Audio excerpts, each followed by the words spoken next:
श्री कृष्ण की मृत्यु कैसे हुई थी? गांधारी के शाप और बहेलिये के बाण की रहस्यमयी कथा। वो जो कालजयी थे, वो जिनकी बुद्धि ने महाभारत का युद्ध जिताया, वो जो प्रेम के प्रतीक, धर्म के संरक्षक और विष्णु के पूर्ण अवतार थे। आखिर वो भगवान श्री कृष्ण क्यों एक सामान्य मनुष्य की तरह मृत्यु को प्राप्त हुए? क्या वाकई एक बहेलिये के बाण ने उस अविनाशी श्री कृष्ण को घायल कर दिया? क्या ये सब एक श्राप का फल था? और कौन थे वो जिन्होंने श्री कृष्ण की मृत्यु की पटकथा लिखी? आइए जानते हैं महाभारत, भागवत पुराण और ब्रह्मवैवर्त पुराण के आधार पर श्री कृष्ण की मृत्यु से जुड़ी उस रहस्यमयी कथा को, जो आपको भावुक भी कर देगी और ईश्वर के विधान पर आश्चर्यचकित भी। भगवान नारायण के अवतार माने जाते हैं और सनातन धर्म में भगवान विष्णु के 24 अवतारों में वो पूर्ण अवतार थे। उन्हें सनातन धर्म के ग्रंथों में परम पुरुष और परमात्मा कहा गया है। भगवान श्री कृष्ण ने द्वापर युग में पृथ्वी पर जन्म लिया था और 125 वर्ष की आयु होने पर उनकी मृत्यु हुई थी। सनातन धर्म के कई ग्रंथों में भगवान श्री कृष्ण की मृत्यु को लेकर बहुत कुछ लिखा गया है। महाभारत, भागवत पुराण और ब्रह्मवैवर्त पुराण में श्री कृष्ण की मृत्यु के बारे में विशेष रूप से लिखा गया है। महाभारत के मौसल पर्व में यदुवंशियों के समूल नाश और श्री कृष्ण के द्वारा देह त्याग का वर्णन आता है। श्री कृष्ण को गांधारी ने शाप दिया था। महाभारत के स्त्री पर्व में गांधारी के द्वारा श्री कृष्ण को शाप दिए जाने की कथा आती है। इस कथा के अनुसार जब महाभारत का युद्ध समाप्त हो गया और इस युद्ध में गांधारी के 100 पुत्रों की मृत्यु हो गई, तब गांधारी कुरुकुल की स्त्रियों के साथ कुरुक्षेत्र के उस युद्ध मैदान में जाती हैं जहां ये महायुद्ध हुआ था। गांधारी युद्ध क्षेत्र में करोड़ों लाशों को देखती हैं जो इस युद्ध में मारे गए थे। इन लाशों में उनके 100 पुत्र के अलावा कुरुकुल के कई अन्य सदस्य भी थे। इसके अलावा गुरु द्रोण, अभिमन्यु, कर्ण और कई और वीरों की लाशें भी वहीं पड़ी हुई थीं। गांधारी और वहां मौजूद स्त्रियां उन लाशों को देखकर दुख से विलाप करने लगती हैं। इन स्त्रियों के विलाप को देखकर गांधारी विचलित हो जाती हैं। गांधारी इस युद्ध का सारा दोष श्री कृष्ण के ऊपर मढ़ देती हैं। गांधारी श्री कृष्ण से कहती हैं कि इस युद्ध के जिम्मेवार आप हैं। अगर आप चाहते तो अपनी बुद्धि और कौशल से इस युद्ध को टाल सकते थे, लेकिन आपने जानबूझकर इस युद्ध को होने दिया और आपकी वजह से ही कुरुकुल का विनाश हो गया। उद्धरण चिन्ह। गांधारी श्री कृष्ण को देखकर क्रोधित हो जाती हैं और उन्हें शाप देती हैं कि जिस प्रकार इस युद्ध में कुरुकुल के लोग आपस में लड़कर मर गए, उसी प्रकार आज से 36वें वर्ष में आपके यदुकुल के लोग भी आपस में लड़ मरेंगे। आपके कुल की स्त्रियां भी इसी प्रकार युद्ध क्षेत्र में विलाप करेंगी, ठीक वैसे ही जैसे आज कुरुकुल की स्त्रियां अपने स्वजनों की मृत्यु पर विलाप कर रही हैं। गांधारी श्री कृष्ण को एक और शाप देती हैं और कहती हैं कि आपके कुल के विनाश के बाद आप भी किसी निंदित प्रकार से मृत्यु को प्राप्त होंगे। आपकी मृत्यु किसी अनजान स्थान पर होगी और आप उस वक्त दुख की स्थिति से गुजर रहे होंगे। श्री कृष्ण गांधारी के इस शाप को स्वीकार करते हैं और कहते हैं कि मैं जानता हूँ कि मेरी यदुवंशी नारायणी सेना को कोई भी पराजित नहीं कर सकता है और ये आपस में ही लड़ने से मारे जा सकते हैं। इसलिए आपका ये श्राप मैं स्वीकार करता हूँ। श्री कृष्ण को दुर्वासा का वरदान। श्री कृष्ण की मृत्यु उनके पैरों में बाण लगने से हुई थी। श्री कृष्ण के शरीर पर किसी भी अस्त्र शस्त्र का असर नहीं होता था।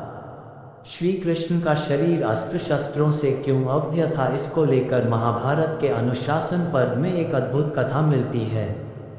कथा के अनुसार एक बार दुर्वासा मुनि द्वारका पधारे। उनके क्रोधी स्वभाव की वजह से कोई भी उन्हें अपने घर में अतिथि के रूप में आमंत्रित करने के लिए तैयार नहीं हुआ। आखिरकार भगवान श्री कृष्ण ने उन्हें अपने घर पर आमंत्रित किया। अपने स्वभाव के अनुसार दुर्वासा ने श्री कृष्ण को परेशान करना शुरू कर दिया। कभी वो हजारों आदमियों का खाना अकेले खा जाते, तो कभी वो बहुत सारे भोजन को बर्बाद कर देते थे।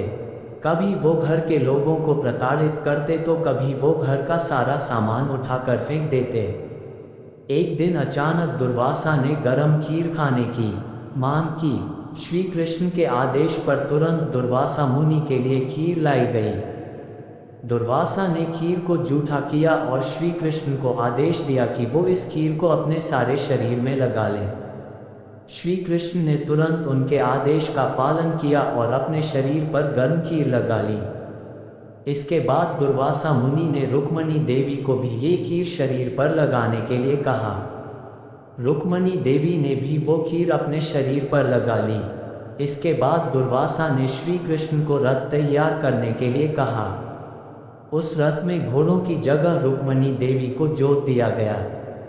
रुक्मणी देवी उस रथ को खींचने लगी। थोड़ी देर बाद जब रुक्मणी देवी थक कर गिर गई तो दुर्वासा जी ने रुक्मणी देवी पर चाबुक चलाना शुरू कर दिया। श्री कृष्ण ये सब देखते रहे और चुप रहे। श्री कृष्ण और रुक्मणी देवी के इस धैर्य को देखकर दुर्वासा मुनि का मन प्रसन्न हो गया और उन्होंने श्री कृष्ण से कहा कि शरीर के जिन जिन अंगों पर ये खीर लगाई गई है, शरीर के उन सारे अंगों पर अब किसी भी अस्त्र शस्त्र का प्रभाव नहीं होगा। लेकिन दुर्वासा ने देखा कि श्री कृष्ण ने अपने पैरों के तलवे पर खीर नहीं लगाया था।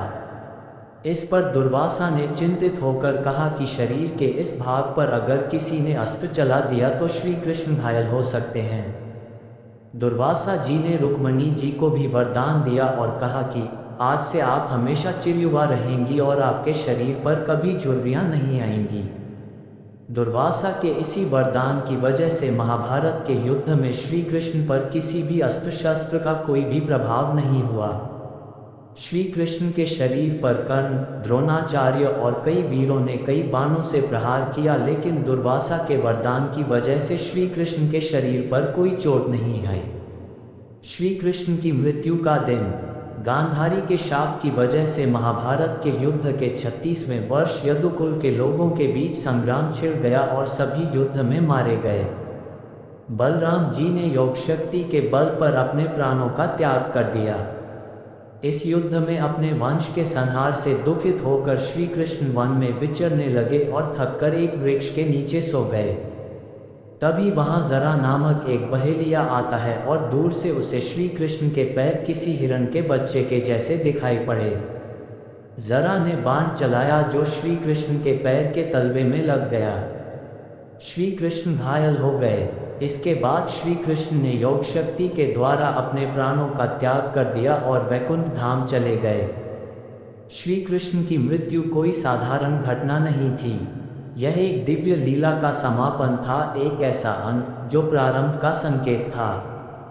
गांधारी का श्राप, दुर्वासा का वरदान और फिर वैकुंठ की ओर श्री कृष्ण का प्रस्थान, सब कुछ पूर्व निर्धारित था। उन्होंने केवल शरीर छोड़ा था, नाम नहीं। श्री कृष्ण आज भी जीवित हैं, हमारे संस्कारों में, हमारे धर्म में और हर उस मनुष्य में जो धर्म के लिए खड़ा होता है। अगर आपको श्री कृष्ण की यह मृत्यु कथा भावुक कर गई हो तो इस दिव्य लीलाओं को और लोगों तक पहुंचाने के लिए वीडियो को लाइक और शेयर जरूर करें। और ऐसे ही आध्यात्मिक रहस्यों के लिए चैनल को सब्सक्राइब करना न भूलें। जय श्री कृष्ण।